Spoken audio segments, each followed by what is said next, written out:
Shwmai a chroeso i'r wers Adobe Express yma ble fyddwn ni yn dysgu sut i gynhyrchu ffeithlyn am y Titanic mewn rhifau. Athrawon, dilynwch y ddolen sydd ar waelod y sgrin nawr mwyn ymuno gyda'r cylch lythyr. Yna byddwch chi'n derbyn gwybodaeth am unrhyw wersi byw neu wersi tebyg i hon pan fydden nhw'n dod ar gael i chi. Right, dewch i ni gael neidio mewn i Express a cynhyrchu'r ffeithlyn yma. Dewch i ni gael newid iaith Express draw i'r Gymraeg gan glicio ar yr avatar yn y cornel top ochr dde, yna dewis Settings, ac yna yn y gwymplen yma dewis Cymraeg sydd ar dop y restr a chau'r ffenest. I ddechrau y ffeithlyn yma am y Titanic, cliciwch ar y smotyn glas yn y cornel top ochr chwith a dewiswch ar draws. Bydd hwnna'n agor golygydd Adobe Express. Nawr dewch ni gael dod o hyd i lun o'r Titanic. Nawr, does dim llawer i gael draw yn y cyfryngau yn Express, felly dewch i ni gael defnyddio gwefan Wikimedia Commons, commons.wikimedia.org, oherwydd bod hawl gyda ni ddefnyddio y delweddau yma. Dewch i ni gael chwilio am lun o'r Titanic, a dwi eisiau llun le dwi'n gweld y llong yn gyfan. Felly, dwi'n mynd i ddewis llun, falle hwn, clicio arno fe. Nawr, i gael gafel ar y llun yma, dewch i ni gael clicio ar More Details, a yma fe welwch chi Original File, a dyma fe, dyma'r llun yn ei safon orau posib. Dwi'n mynd i ddeg-glicio a defnyddio Copy Image, neu allech chi ddefnyddio Control-C ar eich bysellfwrdd, ac yna draw yr Express dwi'n mynd i glicio nôl, ac yna de-glicio a glido, neu allech chi ddefnyddio Control-V ar eich bysellfwrdd. A dyma ni wedi copio a glido llun o'r Titanic draw i Express. Wel, dwi'n mynd i gael gwared nawr ar y cefndir, y môr a'r awyr. Felly, i wneud hynny, dwi'n mynd i glicio ar y llun, a draw ar y chwith, dwi'n mynd i glicio ar yr eicon yma sydd yn dweud tynnu'r cefndir.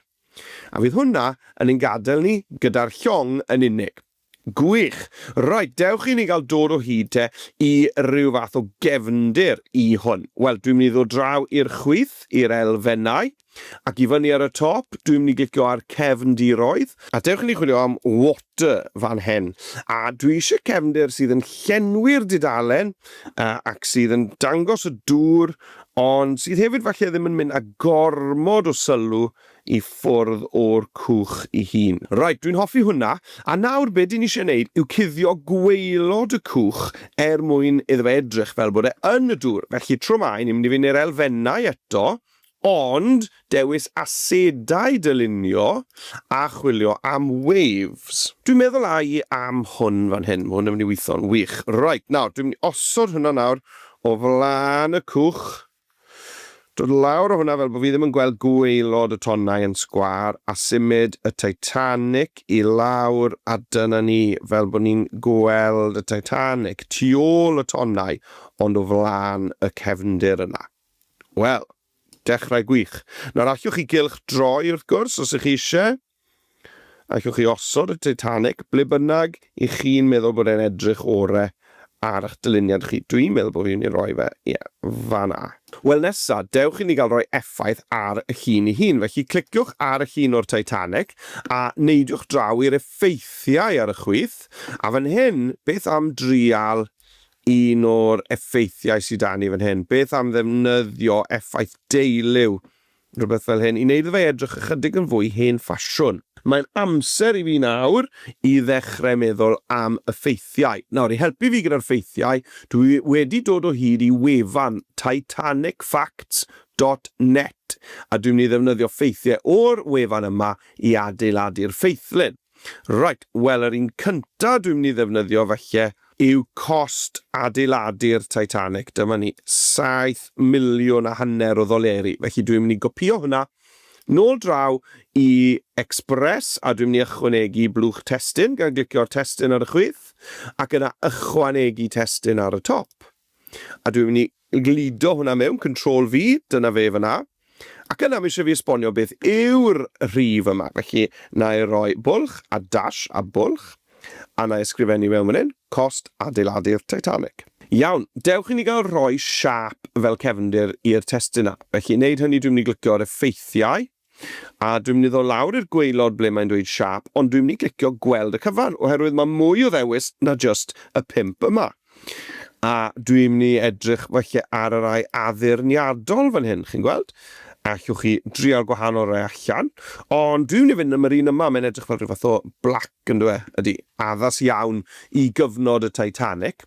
Nawr, allai hefyd glicio na fe to a dewis lliw i'r plac. Enghraifft, allai falle dewis bod fi moyn i hwn i fod mewn rhyw liw, dyna ni, rhyw liw oren gole, rhywbeth fel yna. Nawr, beth am y ffont? Wel, beth am i ni i glicio nôl o'r siap i'r testyn, dewis golygu, a dwi'n mynd i chwilio am ffont addas ar gyfer y cyfnod. Chi'n gweld falle fydd e'n dechrau argymell ambell beth i chi. Felly, allai yna i glicio fan hyn a gweld beth sy'n ar gael fan hyn. Dyma ni, dwi'n mynd i ddefnyddio hwn. Mae hwnna yn fendigedig. Nawr, allai ailfeintio'r blwch testyn yma os dwi eisiau. I leihau efallai chydig. A chi'n gwybod beth, mae'r rhif yna'n bwysig, felly beth am i ni i ddewis y rhif, ac yna, draw fan hyn, yn y blwch testyn, cynyddu maint y ffont just ar gyfer y rhif sydd da ni. Nawr te, mae hwnna'n edrych yn arbennig o dda. Right, fi'n hapus dy hwnna. Wel, be dwi'n mynd i wneud nawr yw dyblygu hwn rhyw bedair gwaith to ar gyfer ffeithiau eraill. Felly allai just 3 dot dyblygu, gwneud copi, ac yna yn y copïau yma o'r blwch testyn, allai i fynd nôl ymlaen i'r wefan a ychwanegu rhagor o ffeithiau am y Titanic. Iawn, dyna y testyn yn ei le. Nawr, falle dwi'n mynd i gylchdroi ambell un o'r rhain, just i wneud y dyluniad ychydig yn fwy diddorol, a falle wneud nhw edrych fel bod nhw'n arnofio yn y dŵr. Os dim angen i bob un yn nhw i gylchdroi, enghraifft falle na i adael hwn yn wastad, ond dwi wedi gylchdroi y rai eraill i gyd. Reit, wel nawr, beth am i ni ddefnyddio delweddau mwyn i ni ddod ar ffeithiau yma ychydig yn fwy byw? Wel, be dwi'n mynd i wneud yw defnyddio cyfuniad o'r cyfryngau a yr asedau dylunio i ddod o hyd i'r rhain. Enghraifft, ar gyfer y ffaith am bod angen 20 o geffylau just i symud angor y Titanic. Dyna pa mor fawr oedd yr angor, oedd angen 20 o geffylau i symud yr angor.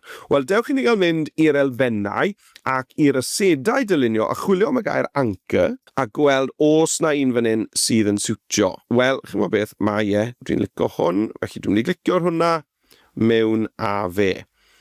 Nawr, be dwi'n mynd i wneud yw chwilio yn yr asedau dylunio yn gyntaf, a os na dwi'n dod o hyd i rhywbeth dwi'n hoffi fyna, yna a i chwilio yn y lluniau.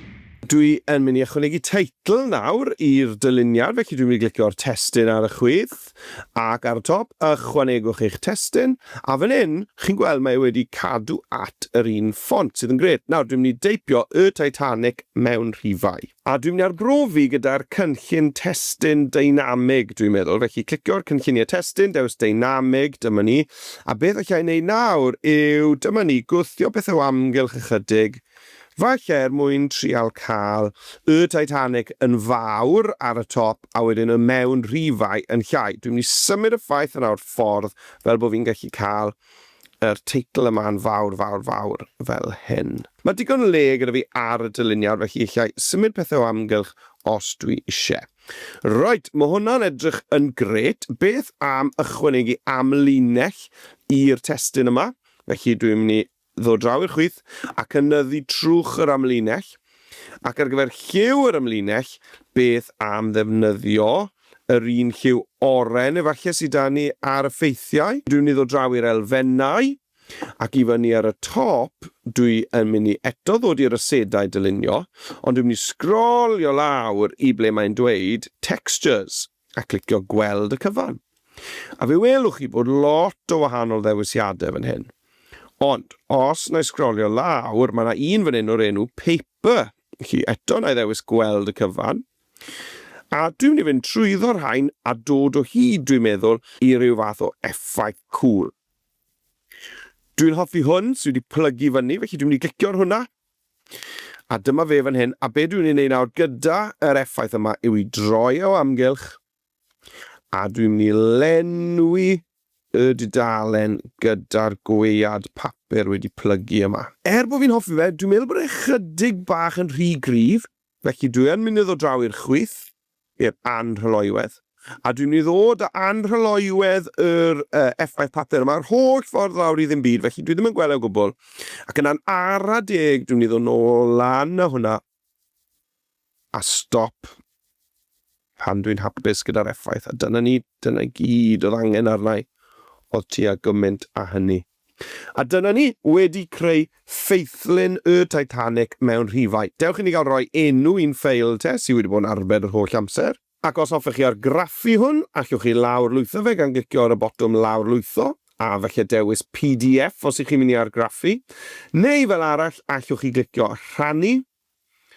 Allwch chi ddanfon hwn yn uniongyrchol i Google Classroom neu Microsoft Teams, neu os licech chi rannu'ch dyluniad gyda'r byd, clicio dolen gweld yn unig, creu y ddolen, yna unrhyw un sy'n clicio ar y ddolen yna, fyddwn nhw'n gweld eich ffeithlyn y Titanic mewn rhifau wedi gyhoeddi ar y we. A dyna ni, gobeithio bod chi wedi mwynhau dysgu am y Titanic, ond hefyd yn dysgu'r sgiliau bendigedig yma o fewn Adobe Express. Athrawon, cofiwch am y cylchlythyr, dilynwch y ddolen sydd ar waelod y sgrin nawr mwyn ymuno.